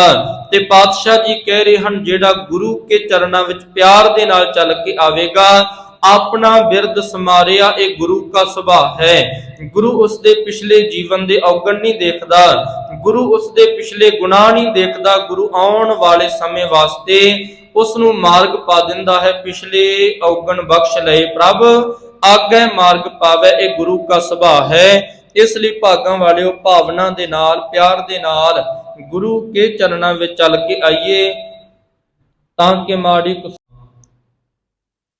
ਦੇਵਾਨ ਦੇਵ ਉਪਮਾ ਮਹਾਨ ਸਤਿਗੁਰੂ। ਸੋ ਧੰਨ ਧੰਨ ਸਾਹਿਬ ਸ੍ਰੀ ਗੁਰੂ ਗ੍ਰੰਥ ਸਾਹਿਬ ਪਾਤਸ਼ਾਹ ਜੀ ਨੇ ਅੰਮ੍ਰਿਤ ਵੇਲੇ ਪ੍ਰਕਾਸ਼ ਮਾਨ ਹੁੰਦਿਆਂ ਅੰਮ੍ਰਿਤਮਈ ਉਪਦੇਸ਼ ਦਰਗਾਹੀ ਫਰਮਾਨ ਸਾਡੇ ਸੰਸਾਰਕ ਜੀਵਾਂ ਦੇ ਭਲੇ ਵਾਸਤੇ ਸਤਿਗੁਰਾਂ ਨੇ ਬਖਸ਼ਿਸ਼ ਕੀਤਾ ਹੈ। ਸੋ ਆਪ ਸਰਬ ਸੰਗਤਾਂ ਨੇ ਗੁਰ ਉਪਦੇਸ਼ ਨੂੰ ਗੁਰੂ ਕੀ ਪਾਵਨ ਪਵਿੱਤਰ ਗੋਦ ਅੰਦਰ ਜੁੜ ਬੈਠ ਕੇ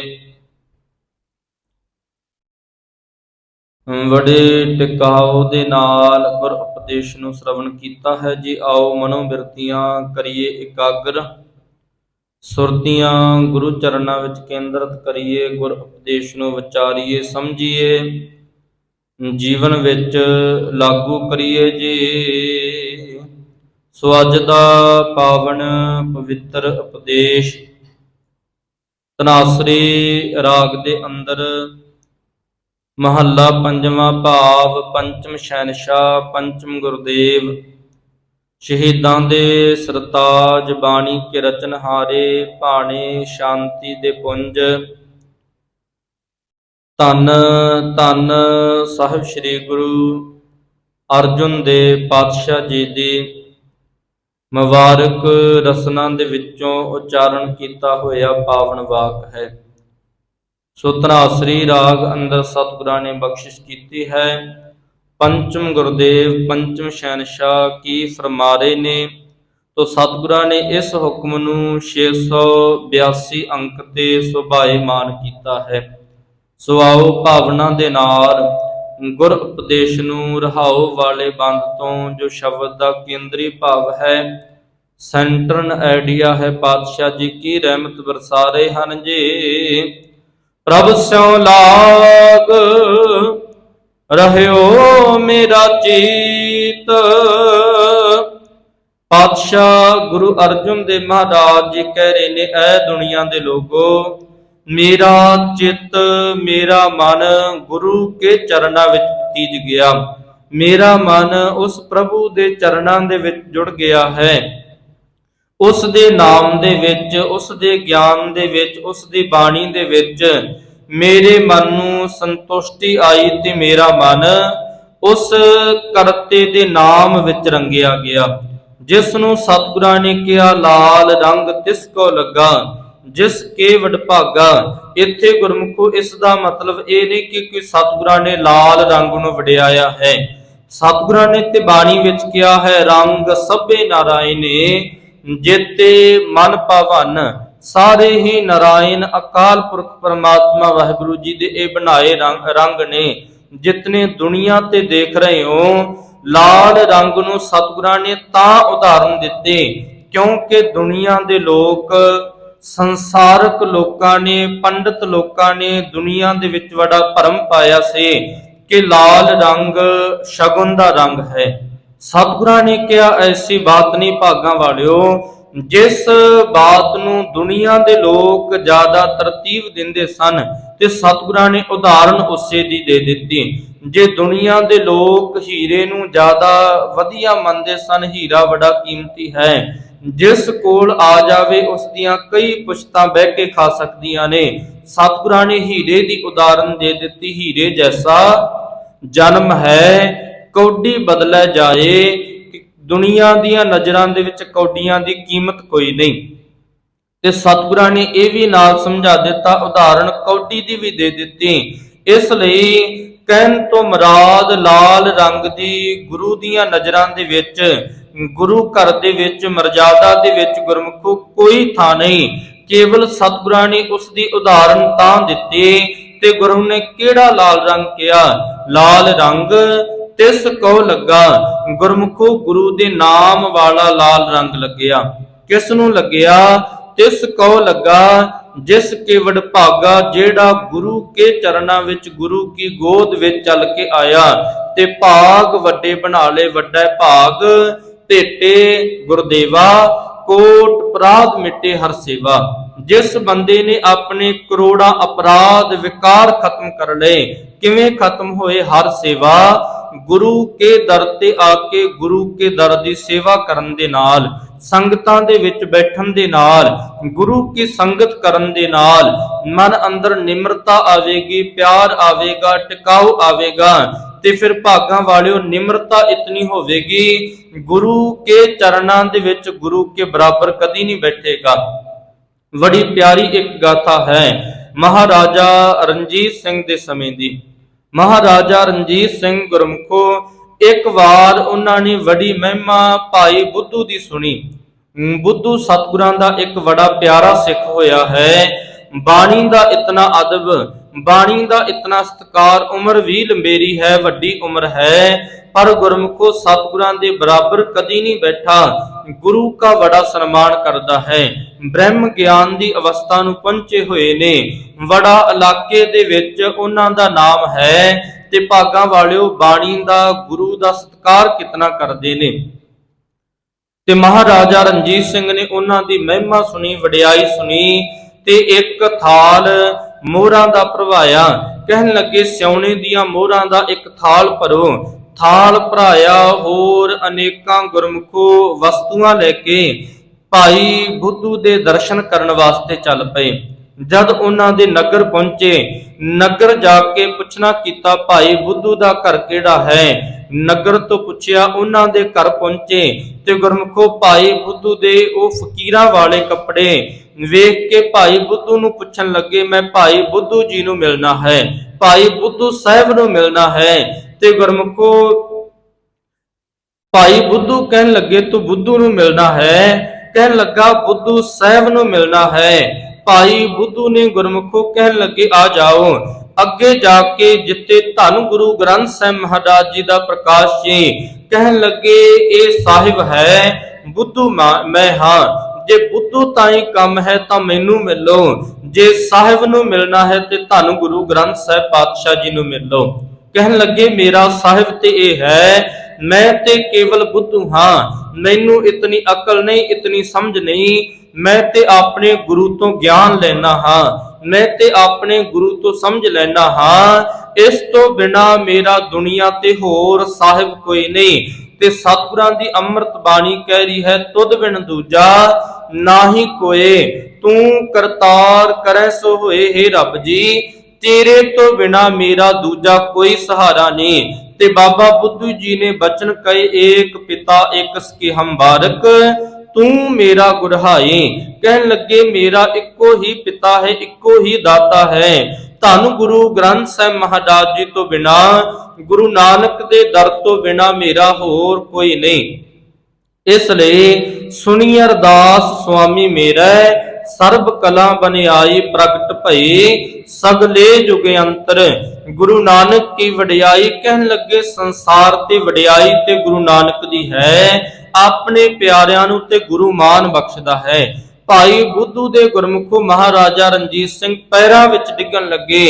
ਭਾਈ ਬੁੱਧੂ ਕਹਿਣ ਲੱਗਾ, ਨਹੀਂ, ਜੇ ਮੱਥਾ ਟੇਕਣਾ ਹੈ ਤੇ ਕਰਤੇ ਨੂੰ ਟੇਕ, ਮੱਥਾ ਟੇਕਣਾ ਹੈ ਧੰਨ ਗੁਰੂ ਗ੍ਰੰਥ ਸਾਹਿਬ ਮਹਾਰਾਜ ਜੀ ਨੂੰ ਟੇਕ। ਕਹਿਣ ਲੱਗਾ ਮੈਂ ਤੁਹਾਡੇ ਵਾਸਤੇ ਇਹ ਆਭੂਸ਼ਣ ਲੈ ਕੇ ਆਇਆ ਸੀ, ਮੋਹਰਾ ਲੈ ਕੇ ਆਇਆ ਹਾਂ, ਪਦਾਰਥ ਲੈ ਕੇ ਆਇਆ ਹਾਂ। ਤੇ ਭਾਈ ਬੁੱਧੂ ਜੀ ਕਹਿਣ ਲੱਗੇ ਮੈਨੂੰ ਇਹਨਾਂ ਪਦਾਰਥਾਂ ਦੀ ਜ਼ਰੂਰਤ ਨਹੀਂ, ਧੰਨ ਗੁਰੂ ਗ੍ਰੰਥ ਸਾਹਿਬ ਮਹਾਰਾਜ ਜੀ ਦੇ ਚਰਨਾਂ ਦੇ ਵਿੱਚ ਭੇਟਾ ਕਰਦੇ। ਗੁਰਮੁਖੋ ਇਸੇ ਤਰ੍ਹਾਂ ਅੱਜ ਦੇ ਹਾਲਾਤ ਵੀ ਦੇਖੀਏ। ਅੱਜ ਅਸੀਂ ਦੁਨਿਆਵੀ ਬਾਬੇ ਦੇ ਪਾਸ ਜਾਂਦੇ ਹਾਂ, ਧੰਨ ਗੁਰੂ ਗ੍ਰੰਥ ਸਾਹਿਬ ਮਹਾਰਾਜ ਜੀ ਦਾ ਇੱਕ ਪਾਸੇ ਪ੍ਰਕਾਸ਼ ਹੋਵੇ, ਗੁਰੂ ਨੂੰ 10 ਰੁਪਏ 20 ਰੁਪਏ 50 ਰੁਪਏ, ਬਾਬੇ ਨੂੰ ਗੁਰਮੁਖੋ 100 ਰੁਪਏ 500 ਰੁਪਏ ਮੱਥਾ ਟੇਕਿਆ ਜਾਂਦਾ ਹੈ। ਅੱਜ ਦੇ ਹਾਲਾਤ ਨੇ ਆਪਣੇ ਅੰਦਰ ਝਾਤ ਮਾਰੀਏ, ਅਸੀਂ ਗੁਰੂ ਦਾ ਕਿਤਨਾ ਸਤਿਕਾਰ ਕਰਦੇ ਹਾਂ ਤੇ ਸੰਸਾਰਕ ਲੋਕਾਂ ਦਾ ਕਿਤਨਾ ਸਤਿਕਾਰ ਕਰਦੇ ਹਾਂ। ਕਦੀ ਉਸ ਬਾਬੇ ਨੇ ਵੀ ਨਹੀਂ ਕਿਹਾ ਧੰਨ ਗੁਰੂ ਗ੍ਰੰਥ ਸਾਹਿਬ ਮਹਾਰਾਜ ਜੀ ਦੇ ਚਰਨਾਂ ਦੇ ਵਿੱਚ ਮੱਥਾ ਟੇਕੋ। ਬਾਬੇ ਵੀ ਗੁਰਮੁਖੋ ਆਪ ਮੱਥਾ ਟਿਕਾਉਂਦੇ ਨੇ। ਸਤਿਗੁਰਾਂ ਦੀ ਬਾਣੀ ਕਹਿ ਰਹੀ ਹੈ ਉਹ ਗੁਰੂ ਦੇ ਸ਼ਰੀਕ ਨੇ, ਉਹ ਗੁਰੂ ਦੀ ਬਰਾਬਰੀ ਕਰਨ ਵਾਲੇ ਨੇ।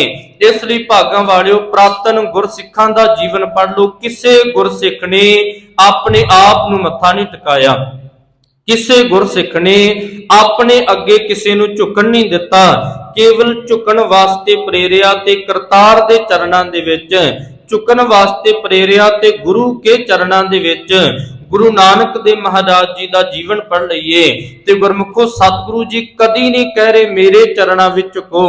ਗੁਰੂ ਨਾਨਕ ਦੇ ਮਹਾਰਾਜ ਜੀ ਦੇ ਜੀਵਨ ਦੇ ਵਿੱਚ 100 ਸਾਖੀ ਆਪਾਂ ਪੜ੍ਹਦੇ ਹਾਂ, ਇਤਿਹਾਸ ਪੜ੍ਹਦੇ ਹਾਂ, ਉਸ ਦੇ ਵਿੱਚ ਵੀ ਗੁਰਮੁਖੋ ਗੁਰੂ ਨਾਨਕ ਦੇ ਮਹਾਰਾਜ ਵਾਰ-ਵਾਰ ਕਹਿੰਦੇ ਨੇ ਸਿੱਖੋ ਕਰਤਾਰ ਦੇ ਚਰਨਾਂ ਵਿੱਚ ਅਰਦਾਸ ਕਰੋ, ਕਰਤਾਰ ਤੇ ਅੱਗੇ ਝੁਕੋ। ਜੇ ਕੋਈ ਸਿੱਖ ਆ ਕੇ ਅਰਦਾਸ ਕਰਦਾ ਹੈ, ਕਹਿੰਦਾ ਮੇਰਾ ਮਹਾਰਾਜ ਮੈਨੂੰ ਆਹ ਦੁੱਖ ਨੇ, ਗੁਰੂ ਨਾਨਕ ਪਾਤਸ਼ਾਹ ਜੀ ਕਹਿੰਦੇ ਨੇ ਕਰਤਾਰ ਭਲੀ ਕਰੇਗਾ, ਕਰਤਾਰ ਦਾ ਸਿਮਰਨ ਕਰ, ਕਰਤਾਰ ਨੂੰ ਚੇਤੇ ਰੱਖ। 10 ਗੁਰੂ ਸਾਹਿਬਾਨਾਂ ਦਾ 239 ਸਾਲ ਦਾ ਸਮਾਂ ਪੜ ਲਓ। ਗੁਰਮੁਖੋ ਕਿਸੇ ਗੁਰੂ ਨੇ ਨਹੀਂ ਕਿਹਾ ਮੇਰੇ ਅੱਗੇ ਝੁਕ। ਗੁਰੂ ਸਾਹਿਬਾਨਾਂ ਨੇ ਤੇ ਕੇਵਲ ਇੱਕ ਕਰਤੇ ਦੇ ਨਾਲ ਜੋੜਿਆ ਹੈ। ਗੁਰੂ ਤੇ ਗਿਆਨ ਦੇਣ ਵਾਲਾ ਹੈ, ਗਿਆਨ ਦੇ ਕੇ ਸਾਨੂੰ ਰਸਤਾ ਦਿਖਾ ਰਿਹਾ ਹੈ। ਕਹਿਣ ਲੱਗੇ ਉਹ ਮੰਜ਼ਿਲ ਹੈ, ਇਸ ਰਸਤੇ ਤੇ ਤੁਰਨਾ ਹੈ, ਕਰਤੇ ਨੂੰ ਮਿਲ ਜਾਵੇਗਾ। ਇਸ ਲਈ ਨਿਮਰਤਾ ਕਿਵੇਂ ਆਉਂਦੀ ਹੈ? ਜਦੋਂ ਗੁਰੂ ਕੇ ਚਰਨਾਂ ਦੇ ਵਿੱਚ ਮਨ ਜੁੜ ਜਾਵੇ, ਕਿਉਂਕਿ ਗੁਰੂ ਜੋੜਨ ਵਾਲਾ ਹੈ। ਵੇਖੋ ਸੰਗੀਤ ਦੇ ਵਿੱਚ ਦੁਨੀਆ ਦੇ ਵਿੱਚ ਤਬਲਾ ਕਿਹਾ ਜਾਂਦਾ ਹੈ, ਜੋ ਸਾਜ਼ ਵੱਜਦਾ ਹੈ ਤਬਲਾ ਕਿਹਾ ਜਾਂਦਾ ਹੈ, ਹੋਰ ਕੋਈ ਦੂਜਾ ਤੀਜਾ ਨਾਮ ਨਹੀਂ। ਪਰ ਜਦੋਂ ਧੰਨ ਗੁਰੂ ਗ੍ਰੰਥ ਸਾਹਿਬ ਮਹਾਰਾਜ ਜੀ ਦੀ ਹਜ਼ੂਰੀ ਵਿੱਚ ਉਹ ਤਬਲਾ ਵੱਜਦਾ ਹੈ ਤੇ ਗੁਰਮੁਖੋ ਜੋੜੀ ਉਸ ਨੂੰ ਕਿਹਾ ਜਾਂਦਾ ਹੈ, ਕਿਉਂਕਿ ਗੁਰੂ ਜੋੜਨ ਵਾਲਾ ਹੈ। ਉਸ ਤਬਲੇ ਦੇ ਰਾਹੀਂ, ਕੀਰਤਨ ਦੇ ਰਾਹੀਂ ਗੁਰੂ ਜੋੜ ਰਿਹਾ ਹੈ। ਗੁਰੂ ਕੇ ਦਰ ਤੇ ਉਸ ਨੂੰ ਜੋੜਾ ਕਿਹਾ ਜਾਂਦਾ ਹੈ। ਬਾੜ ਮੁਖੀ ਗੁਰਮੁਖੋ ਸਾਡੇ ਪੈਰਾਂ ਦੇ ਵਿੱਚ ਪਾਈਆਂ ਜੁੱਤੀਆਂ, ਉਹਨਾਂ ਨੂੰ ਅਸੀਂ ਜੁੱਤੀਆਂ ਕਹਿੰਦੇ ਹਾਂ, ਜਾਂ ਚੱਪਲਾਂ, ਅਨੇਕਾਂ ਨਾਮ ਦੁਨੀਆ ਲੈਂਦੀ ਹੈ, ਪਰ ਜਦੋਂ ਗੁਰੂ ਕੇ ਦਰ ਤੇ ਆ ਜਾਵੇ, ਪਾਤਸ਼ਾਹ ਜੀ ਦੇ ਦਰ ਤੇ ਜੋੜਾ ਕਿਹਾ ਜਾਂਦਾ ਹੈ, ਜਾਂ ਜੋੜਾ ਘਰ ਬਣਿਆ ਹੋਵੇਗਾ, ਜਾਂ ਜੋੜਾ ਇਧਰ ਉਤਾਰੋ ਜੀ, ਇਦਾਂ ਦੇ ਲਫ਼ਜ਼ ਵਰਤੇ ਜਾਂਦੇ ਨੇ, ਕਿਉਂਕਿ ਜੋੜਨ ਵਾਲਿਆਂ ਦੇ ਘਰ ਆ ਗਿਆ। ਇਸ ਲਈ ਪਾਤਸ਼ਾਹ ਜੀ ਨੇ ਅੰਮ੍ਰਿਤ ਬਾਣੀ ਦੁਆਰਾ ਸਮਝਾਇਆ ਸਿੱਖਾ ਜੁੜਨਾ ਕਿਵੇਂ ਹੈ ਤੇ ਨਿਮਰਤਾ ਕਿਵੇਂ ਲੈ ਕੇ ਆਉਣੀ ਹੈ। ਜਦੋਂ ਜੁੜਨ ਵਾਲੇ ਦੇ ਘਰ ਆ ਗਿਆ ਤੇ ਗੁਰੂ ਸਿੱਖਿਆ ਦੇ ਕੇ ਤੈਨੂੰ ਕਰਤੇ ਨਾਲ ਜੋੜ ਦੇਵੇਗਾ।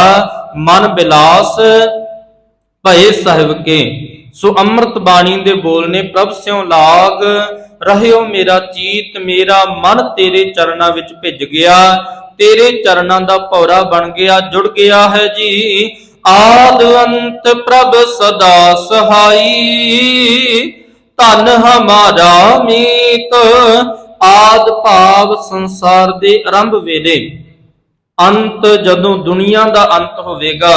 ਇੱਥੇ ਗੁਰਮੁਖੋ ਅਰਥ ਇਹ ਵੀ ਕਰ ਸਕਦੇ ਹਾਂ, ਬੰਦੇ ਦੇ ਜੀਵਨ ਤੋਂ ਪਹਿਲਾਂ ਅਤੇ ਬੰਦੇ ਦੇ ਜੀਵਨ ਤੋਂ ਬਾਅਦ ਉਹ ਅਕਾਲ ਪੁਰਖ ਪਰਮਾਤਮਾ ਸਦਾ ਹੀ ਸਹਾਈ ਹੋਵੇਗਾ। ਤੇਰੇ ਜੀਵਨ ਤੋਂ ਪਹਿਲੋਂ ਵੀ ਮਾਂ ਦੇ ਪੇਟ ਦੇ ਵਿੱਚ ਤੇਰੀ ਰਾਖੀ ਕਰਦਾ ਹੈ।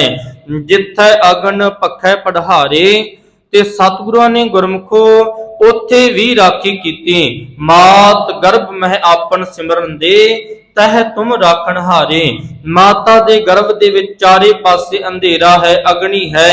ਪਾਤਸ਼ਾਹ ਜੀ ਕਹਿ ਰਹੇ ਹਨ, ਬੰਦਾ ਪੁੱਠਾ ਲਟਕ ਰਿਹਾ ਹੈ।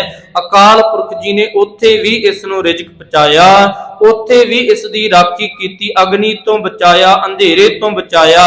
ਇਸ ਲਈ ਪਾਤਸ਼ਾਹ ਜੀ ਕਹਿ ਰਹੇ ਨੇ, ਤਹ ਤੁਮ ਰਾਖਣ ਹਾਰੇ, ਉੱਥੇ ਵੀ ਰੱਖਿਆ ਕੀਤੀ ਤੇ ਦਾਤਾ ਜੀ ਇਸ ਸੰਸਾਰ ਵਿੱਚ ਵੀ ਰੱਖਿਆ ਕਰੋ। ਇਸ ਲਈ ਗੁਰੂ ਜੀ ਨੇ ਕਿਹਾ, ਗੁਰੂ ਕੇ ਚਰਨਾਂ ਵਿੱਚ ਜੁੜ, ਕਰਤੇ ਦਾ ਸਿਮਰਨ ਕਰ। ਆਦ ਅੰਤ ਪ੍ਰਭ ਸਦਾ ਸਹਾਈ।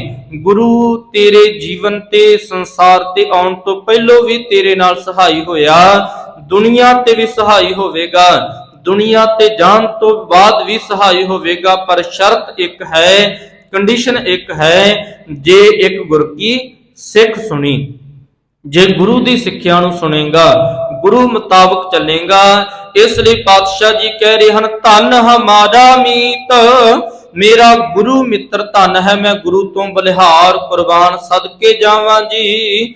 ਰਹਾਓ ਰਹਾਓ ਤੋਂ ਭਾਵ ਰੁਕਣਾ, ਵਿਚਾਰਨਾ, ਸਮਝਣਾ, ਔਖੀ ਘੜੀ ਨਾ ਦੇਖਣ ਦੇਈ, ਆਪਣਾ ਬਿਰਦ ਸੰਭਾਲੇ। ਗੁਰੂ ਆਪਣੇ ਪਿਆਰਿਆਂ ਨੂੰ ਔਖਾ ਸਮਾਂ ਨਹੀਂ ਦੇਖਣ ਦਿੰਦਾ, ਕਿਉਂਕਿ ਇਹ ਬਿਰਦ ਤੋਂ ਭਾਵ ਗੁਰੂ ਦਾ ਸੁਭਾਅ ਹੈ, ਗੁਰੂ ਦੀ ਆਦਤ ਹੈ। ਗੁਰੂ ਆਪਣੇ ਪਿਆਰਿਆਂ ਦੇ ਅੱਗੇ ਆਪ ਸਹਾਈ ਹੁੰਦਾ ਹੈ।